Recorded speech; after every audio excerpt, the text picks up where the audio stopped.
So my name is B.G. Roy.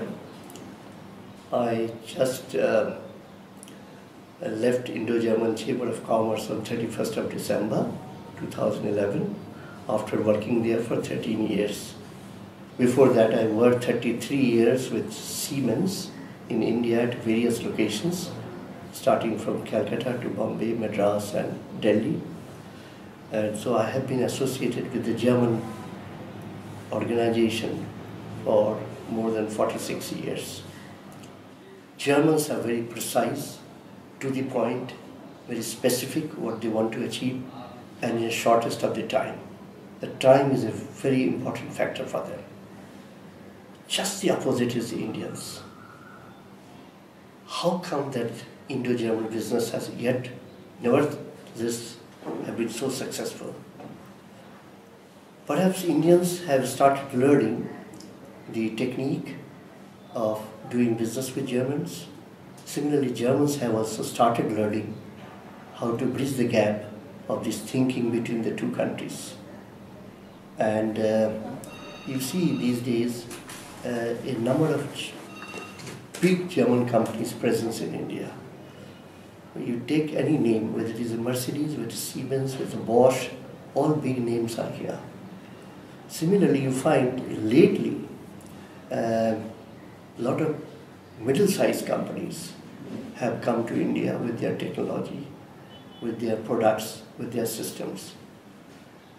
These are the companies which find it extremely difficult to communicate or to do business with the Indian businessman. There is a really big cultural difference, and many times the deals take too much of a time, much longer than you think, or it is fizzles out because both the parties, they don't try to understand each other. That doing business in India could be better. For that, it requires a lot of changes. The mindset has to undergo a change. The mindset of the Indians have to undergo a change. Similarly, the mindsets of Germans. They cannot expect that you come here, land from the airport, go straight to the office and start dealing with the Indian partner. Because the Indian partner is not probably first day prepared even to discuss the business. The first day he will only discuss pleasantries, and the second day will be probably start with the introduction of the subject. Third day he will introduce his members of the team. Fourth day he will introduce his family members. And you have to understand, there's a lot of, like Germany, there's a lot of family business, successful family business in India. You have to understand the family psyche. Now there are many German companies I know who come here, they try to think that they will have a majority stake in a family-sized company. But the family has built over the last 200 years, 150 years a business. He's not going to part with the majority. So you have to understand that somebody has to tell Germans, hey, look, you have to go slow. You have to probably first think of just having a partnership. Then build confidence, build friendship. It takes time. And once you have such a thing, you have then the business possibilities. There is a way of coming to an agreement. There is a way by which Germans can feel comfortable, also Indians can feel comfortable. But the Germans neither have the time, or perhaps they like, what do you mean? I mean, this kind of contract we have signed with 6 countries. They are, well, we are happy with them, they are happy. What is the problem with you?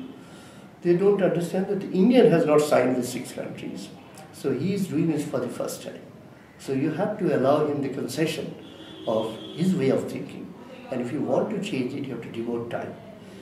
And second thing which I always say to my friends from Germany, you have to have a lot of patience in doing business in India. If you do not have patience, this is not the right country.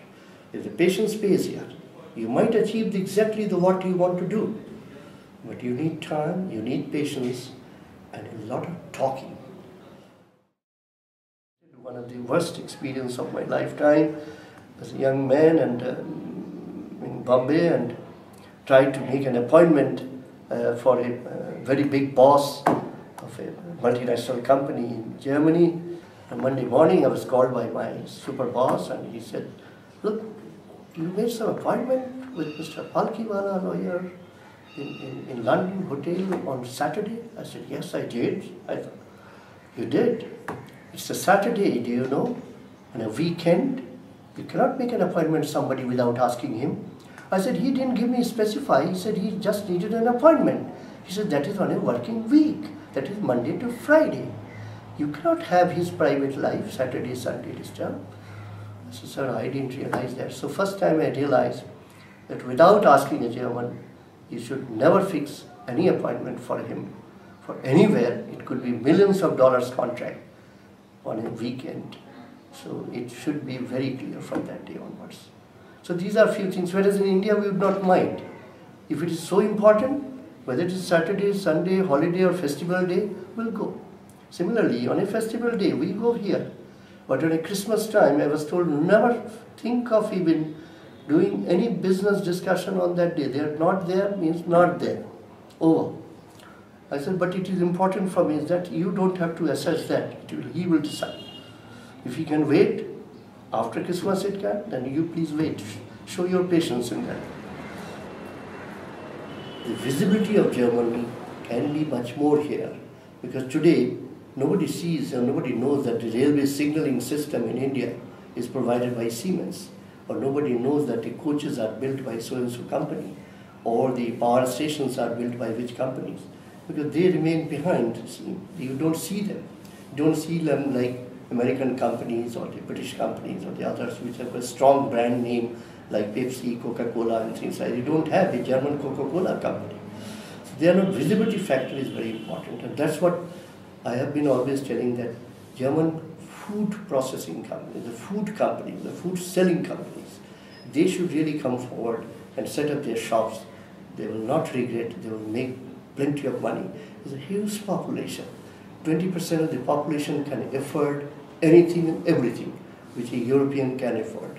It's a 200 million to 300 million population which can buy whatever consumer products are available. It has to be made available, it's not there. For example, I was talking just now the German bread or sausages, German cheese, German beer. There's such a big demand, but you don't find any brewery or anybody of bakery coming here and setting up shops. And there's a tremendous business possibility. The habits of, let's say, food, and here the India invites people at home, and after the food, before that they drink, and then they have food, and then they leave immediately. And if you serve a coffee, it's a very clear indication that I've given you coffee now, that's the end of it, please leave. Whereas the Germans, they finish the food, then they sit with their beer or their wine and they continue till 11:30. So here they find it very strange that people have come, eaten, the moment they eat, they leave. So a German finds it very, he says, my goodness, how unfriendly they are. But it's not unfriendly, that is the style. And similarly, if an Indian goes there, he would not know it's to hang around. He probably leaves after the food. So the German might think, what sort of guest I had? He spoiled my evening, he didn't stay home. I'm not going to drink alone. Entire mind. So very small again, as I said, but a very major difference. Once a very major power contract was lost by a German company because the project engineer who went to finalize the deal, he was very tired after his whole night journey, and we went to meet the sheikh to put the signature on the dotted line. It didn't happen. He had to come back without signing, and they said they will inform him because he's a guest, so they are not rude to the guest. They will never inform on the face that the contract is not signed. The moment he went back to his headquarters in Munich, he found that the contract is not to be signed. Sheikh has refused. They tried to find the reasons. He said the prices were all right, everything was fine, delivery, prices, quality, all have been discussed for months. What has made Sheikh to change his mind? The Sheikh felt very insulted by the behavior of your project engineer. So what happened? He said he was all the time pointing his shoes towards him. One of his legs was resting on the other leg, and since that particular shoe was pointing towards him, partly, so he took it to be an insult. Now these are the things which are very big difference. Whereas we will not take, if you sit with a crossed leg, we will not take it to be an insult, because maybe he's tired, he finds it more comfortable. So these are the very major differences which one has to really keep it in mind while doing business with Germany and or with Germans doing with India.